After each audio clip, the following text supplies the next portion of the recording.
Hello hi welcome back to my channel. ఈరోజు మేము గుమ్మడి వడియాల్ని పెట్టుకోబోతున్నాం। Summer వచ్చింది కదండి, అందుకే గుమ్మడికాయని తీసుకొచ్చి మేము వడియాలు పెట్టుకుంటున్నాము। ఇది యాష్ గార్డ్ కూడా అంటారు ఇంగ్లీష్లో।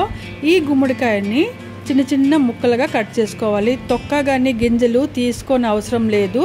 చిన్న చిన్న ముక్కలుగా చేసి ఒక పల్చటి క్లాత్లో మూట కట్టి ఆ వాటర్ అంతా వచ్చే వరకు పైన ఏదన్నా బరువు పెట్టి ఉంచుకోవాలి పొద్దున్న వరకు। ఇప్పుడు మనం మినపప్పుని, నేను ఇక్కడ తొక్కతో ఉన్న మినపప్పుని తీసుకున్నాను। ఆ గుమ్మడికాయకి నేను 1 కిలో వరకు మినపప్పు తీసుకున్నాను। తొక్కతో అయితే బాగుంటుందని ఈ మినపప్పుని రాత్రి నీళ్ళల్లో నానబెట్టుకొని ఉంచుకోవాలి। ప్రొద్దున్నే శుభ్రంగా కడిగి గ్రైండర్లో రుబ్బుకోవాలి। గ్రైండర్ రుబ్బుకుంటే చాలా బాగా వస్తాయి వడియాలు। మనం గ్రైండర్లో వాటర్ కొద్దిగా లైట్గా వేసుకుంటూ గట్టిగా రుబ్బుకోవాలి। ఇప్పుడు మన బ్యాటర్ రెడీ అయిపోయింది। ఇంకొక మిక్సీ జార్లో పచ్చిమిర్చి, అల్లం, జీలకర్ర, కొత్తిమీర, కరివేపాకుని మనం మిక్సీ జార్లో వేసుకొని గ్రైండ్ చేసుకోవాలి। అలాగని ఎక్కువ పేస్ట్ అక్కర్లేదు, జస్ట్ కొద్దిగా కచ్చపచ్చగా రుబ్బుకుంటే సరిపోతుంది। వాటర్ ఏం లేకుండా మనం మిక్సీ చేసుకుందాం। మిక్సీ అయిపోయింది కదండి, ఇప్పుడు ఈ పేస్ట్ని పక్కన పెట్టుకుందాం।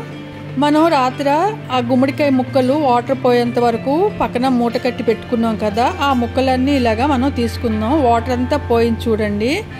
ఇప్పుడు మనం మినపప్పును రుబ్బుకొని పెట్టుకున్నాం కదా, ఆ పిండిలో ఈ ముక్కలన్నీ వేసుకుందాం। ఈ ముక్కలన్నీ మొత్తం వేసేసుకున్నాక మనం రెడీ చేసుకున్న పచ్చిమిర్చి పేస్ట్ కూడా వేసి బాగా కలుపుకోవాలి। మొత్తం అంతా పచ్చిమిర్చి, ఈ గుమ్మడికాయ ముక్కలు అంతా మనం ఈ రుబ్బు పెట్టుకున్న పేస్ట్లో అంతా కలుపుకోవాలి। ఇప్పుడు మనకి సరిపడా ఉప్పుని కూడా కలుపుకోవాలి।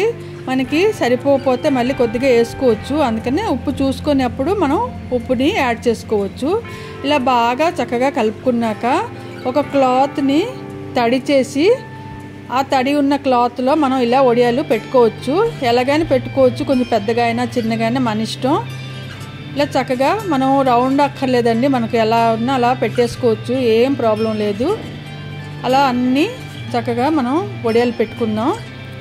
ఈ వడియాలు పెట్టుకున్నాక మనకి ఒక మంచి ఎండలో అయితే ఒక 2 days 3 daysలో మనకి ఎండిపోతుంది।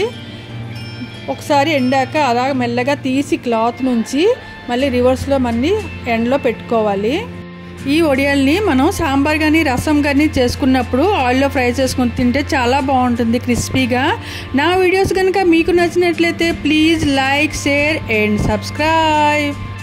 నన్ను అందరూ సపోర్ట్ చేసినందుకు థ్యాంక్ యూ ఆల్। ఇలాగే నా వీడియోస్ చూసి నన్ను సపోర్ట్ చేస్తూ ఉండండి।